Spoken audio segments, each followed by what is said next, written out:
할렐루야. 오늘도 이 자리에 오신 여러분들을 주님의 이름으로 축복합니다. 오늘도 이 하나님의 말씀이 저와 여러분에게 새로운 은혜로 새 힘으로 임하기를 소망합니다. 우리 함께 사도신경으로 신앙을 고백하겠습니다. 나는 전능하신 아버지 하나님 천지의 창조주를 믿습니다. 나는 그의 유일하신 아들 우리 주 예수 그리스도를 믿습니다. 그는 성령으로 잉태되어 동정녀 마리아에게서 나시고 본디오 빌라도에게 고난을 받아 십자가에 못 박혀 죽으시고 장사된 지 사흘 만에 죽은 자 가운데서 다시 살아나셨으며 하늘에 오르시어 전능하신 아버지 하나님 우편에 앉아 계시다가 거기로부터 살아있는 자와 죽은 자를 심판하러 오십니다. 나는 성령을 믿으며 거룩한 공교회와 성도의 교제와 죄를 용서받는 것과 몸의 부활과 영생을 믿습니다. 아멘.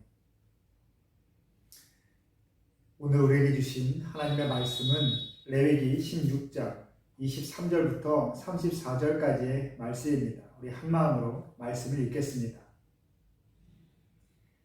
아론은 회막에 들어가서 지성소에 들어갈 때에 입었던 세마포 옷을 걷어서 거기 두고 거룩한 곳에서 물로 그의 몸을 씻고 자기 옷을 입고 나와서 자기의 번제와 백성의 번제를 드려 자기와 백성을 위하여 속죄하고 속죄 제물의 기름을 제단에서 불사를 것이요 염소를 아사셀에게 보낸 자는 그의 옷을 빨고 물로 그의 몸을 씻은 후에 진영에 들어갈 것이며 속죄제 수송아지와 속죄제 염소의 피를 성소에 들여다가 속죄하였은즉 그 가죽과 고기와 똥을 밖으로 내다가 불사를 것이요 불사른 자는 그의 옷을 빨고 물로 그의 몸을 씻은 후에 진영에 들어갈지니라. 너희는 영원히 이 규례를 지킬지니라. 일곱째 달 곧 그 달 10일에 너희는 스스로 괴롭게 하고 아무 일도 하지 말되 본토인이든지 너희 중에 거류하는 거류민이든지 그리하라. 이 날에 너희를 위하여 속죄하여 너희를 정결하게 하리니 너희의 모든 죄에서 너희가 여호와 앞에 정결하리라. 이는 너희에게 안식일 중에 안식일인즉 너희는 스스로 괴롭게 할지니 영원히 지킬 규례라. 기름 부음을 받고 위임되어 자기의 아버지를 대신하여 제사장의 직분을 행하는 제사장은 속죄하되 세마포 옷 곧 거룩한 옷을 입고 지성소를 속죄하며 회당과 제단을 속죄하고 또 제사장들과 백성의 회중을 위하여 속죄할지니 이는 너희가 영원히 지킬 규례라. 이스라엘 자손의 모든 죄를 위하여 1년에 한 번 속죄할 것입니다. 아론이 여호와께서 모세에게 명령하신 대로 행하니라. 아멘. 할렐루야. 오늘도 우리 주의 평안이 여러분의 모든 자리에 임하기를 소망합니다. 계속해서 우리는 대속죄일에 대한 그 말씀을 보고 있습니다. 대속죄일, 이스라엘의 그 죄, 이스라엘 그 민족, 하나님의 공동체의 모든 죄를 1년에 한 번 아주 거룩하게 또한 부족함 없이 속죄하게 만드시는 것이 하나님의 말씀입니다. 하나님의 이끄심이지요. 어제도 언급해 드렸지만 이스라엘 누군가는 항변할지 모릅니다. 나는 하나님의 말씀을 철저히 지켰다. 또 나는 하나님의 뜻에 어긋남이 조금도 없었다. 혹시나 누군가 항변할지라도 하나님께서는 그 개인의 소리에 귀 기울이지 아니하십니다. 그 부분에서 말입니다. 공동체의 그 삶은 함께 짊어지는 것이다 라는 겁니다. 혹자는 이렇게 항변할지도 모릅니다. 나는 하나님의 말씀에 조금도 어긋남이 없었다. 내가 내 삶의 자리에 충실한데 각자의 삶의 자리에 충실함이 그 사회의 건강함을 이루는 것이 아닌가 라고 항변할 수도 있겠습니다. 쉽게 말씀드리면 각자가 최선을 다하고 내 자신이 하나님 앞에 잘못됨이 없으면 나는 괜찮은 것 아닌가? 이 사회도 결국에 각자가 자기 자리를 잘 지키면 되는 것이 아닌가?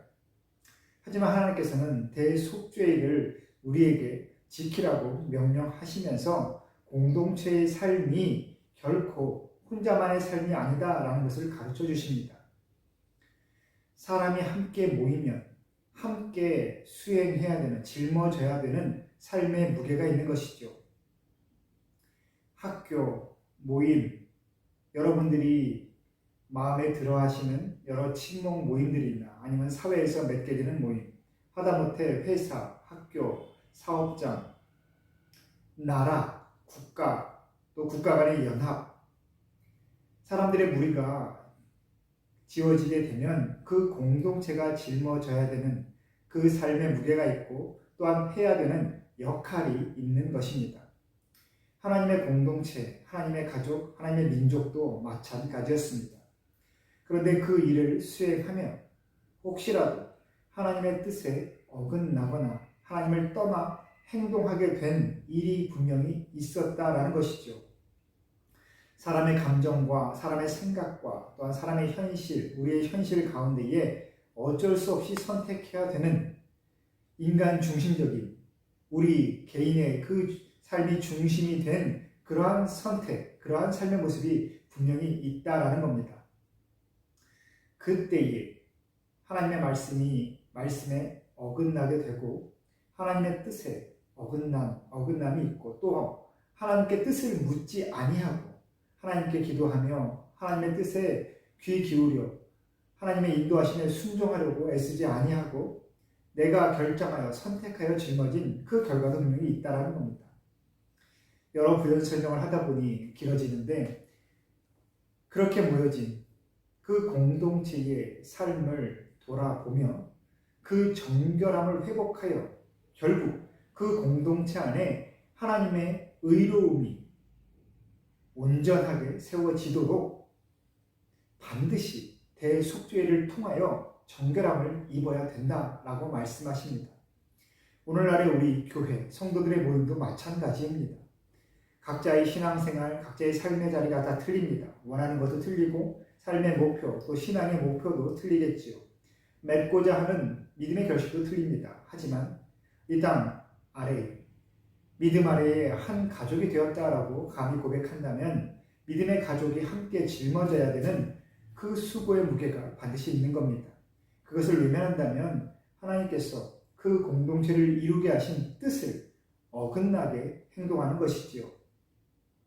그래서 우리는 함께 한 가족된 마음으로 어려움을 또 힘든 그 무게를 또 때로는 기쁨의 봉사를 그렇게 함께 짊어지는 것입니다. 오늘 말씀 보시면 아론과 또 그 모든 대속죄일의 제사의 과정을 수행한 사람들이 철저하게 다시 한번 정결하게 됨을 볼 수 있습니다. 그리고 또한 중요한 것은 이스라엘 민족만이 이스라엘 공동체만이 그 대속죄일의 규례를 지키는 것이 아니라 그 땅에 함께 살아가는 모든 이가 그 대속죄일을 지킨다라는 겁니다. 그리고 안식일의 안식일 중에 안식일의 의미를 한층 더 깊이 새기고 그 안식일의 그 의무를, 그 책임을 더 확실히, 더 강하게 짊어지라고 말씀하십니다. 함께 살아간다는 것이죠. 여러분, 저와 여러분이 지금 인도에 살아가고 있습니다. 우리는 이 땅에서 스스로 이방인이라고 생각하지만 이곳 인도 땅에서 살아가는 그 삶의 의무를 외면해서는 안 되겠습니다.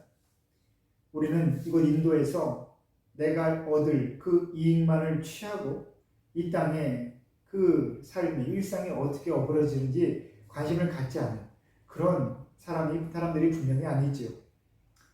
정말 단순한 이야기이지만 함께 살아가는 이 사회가, 이 땅이 평안을 이루게 될 때에 우리의 그 개인의 삶도 분명히 평안해집니다. 바꿔 말하면 또 다른 편으로 말하면 우리나라 대한민국도 마찬가지죠. 그 땅에서 함께 살아가는 외국인 분들, 일하시는 모든 분들, 이방인으로, 외국인으로 비하하고 차별하고 구별하는 것이 아니라 결국 함께 살아가는 그 사회의 가족으로서 서로의 그리고 그 사회가 감당해야 되는 그 무게를 함께 짊어짐이 마땅하다라는 겁니다. 왜? 그 목표는 단 한 가지. 함께 살아가기 위함입니다. 나도 살고 당신도 살고 내 이웃도 살고 우리 나라도 살고 우리의 교회도 온전히 살아가고 그것이 바로 하나님의 정의입니다. 결국 이 모든 것을 통하여 하나님 앞에 정결하게 되는 것, 그것이 우리가 해야 될 일이죠. 특별히 모두가 스스로 괴롭게 하라라는 말씀이 우리의 눈에 뜨이게 됩니다. 스스로 괴롭게 할지니 무언가 고통을 당하고 스스로 자해해야 되는가? 그 말씀이 분명히 아니죠. 괴롭게 한다는 것은 나의 즐거움, 나만의 즐거움을 멈춘다라는 의미입니다. 내가 하고 싶은 대로 했던 것, 내가 원하고 내 감정대로, 내가 해왔던 대로, 익숙한 대로 해왔던 것을 멈추고 오직 그 순간에 하나님께서 내게 일러주시는 그 삶의 규례, 규칙들, 삶을 살아가야 되는 방법들, 그것에 더 주목하고 하나님의 그 뜻을 받아들이라라는 겁니다. 안식일, 내가 열심히 일하지 않으면 먹을 수도 없고 일하기 싫으면 죽어야지 이런 말도 하지만 노동을 하지 않는다라는 것은 삶을 포기했다라는 것을 의미하게 되는데 스스로 그 노동을 포기하고 멈추고 오직 하나님께서 나에게 어떻게 삶을 열어가시는지 그것을 주목하며 하나님의 뜻에 내가 더 깊이 들어가는 것, 내 삶의 초점, 하나님의 이끄심이 과연 어디에 있는지 그렇게 정말 최심을 다하여 맞춰보는 것, 그 일이 안식일에 해야 될 일입니다. 그리고 이 대속죄의 일에는 공동체로서의 그 삶의 방향을, 삶의 목표를 그렇게 재고하는, 다시 되짚어보는 그러한 일을 분명히 수행해야 됐습니다. 그리고 누구도 빠짐없이 그 땅을 살아가는 모두가 함께 하나님 앞에 하나님의 뜻을 구하는 것이죠. 여러분, 저와 여러분도 우리의 각자의 삶이 있고 또 우리 교회가 함께 짊어지는 삶이 있습니다. 우리 교회는 또 이곳 인도에 살아가면서 이곳 인도를 위하여 기도하고 또 함께 선교 헌금도 하면서 그렇게 돕고 있지요.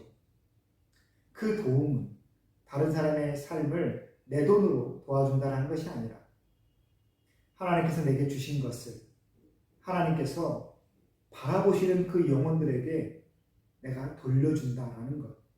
하나님께서 주신 것이니 하나님께서 쓰고자 하시는 것에 내가 드린다는 그 마음으로 우리는 선교헌금을 하고 또한 이 땅을 위해서 기도하는 것입니다. 사랑하는 성도 여러분, 오늘도 그 하나님의 뜻을 겸손하게 물으며 함께 살아가는 믿음의 가족의 삶에 대해서 믿음의 가족된 교회, 또 한 가족이 된 나라, 또 이 세계, 이 땅에 우리 하나님의 모든 가족들을 묵상해 하시면서 함께 살아가기 위하여 나는 무엇을 해야 되는가? 우리 가족을 위해서, 우리 교회를 위해서, 이 땅, 이 나라를 위해서 어떻게 무엇을 함께 짊어지고 또 그렇게 구해야 되는가? 한번 묵상해 보시는 귀한 은혜의 하루가 되기를 다시 한번 축복합니다. 사랑하는 성도 여러분, 오늘도 하나님의 샬롬을 전합니다. 우리 함께 기도하겠습니다. 우리의 삶의 주인 되신 하나님 아버지, 이 땅을 살아가며 하나님의 일을 묵상하고 또 하나님의 뜻을 구하며 하나님의 나라를 소망하는 믿음의 사람, 믿음의 자녀 되게 하여 주시니 감사합니다. 오늘 주신 말씀처럼 나만의 삶에 주목하여 나만의 이 일상의 급한 그 삶이 아니라 함께 살아가기 위하여 믿음의 수고를 짊어지고 우리가 속해 있는 그 모든 모임 공동체에서 하나님 보시기에 부족함 없는 모습을 회복할 수 있기를 그렇게 함께 기도하는 우리 모두가 되게 하여 주옵소서. 우리의 가정, 우리의 교회, 이 땅, 이 나라를 위하여 기도하며 다시 한번 하나님 앞에 정결함을 입어 하나님의 뜻에 따라 삶이 펼쳐지는 귀한 은혜가 모든 것에 임하도록 주님 함께하여 주옵소서. 또한 그것을 위하여 기도하는 우리 모든 믿음의 가족들 되도록 도와 주옵소서. 함께 살아가기 위한 그 일을 위하여 내 자신이 무엇을 하고 있는지 또한 무엇을 해야 되는지 하나님 앞에 겸손하게 기도하는 우리 모든 성도들 되게 하여 주옵소서. 예수님의 이름으로 기도합니다. 아멘.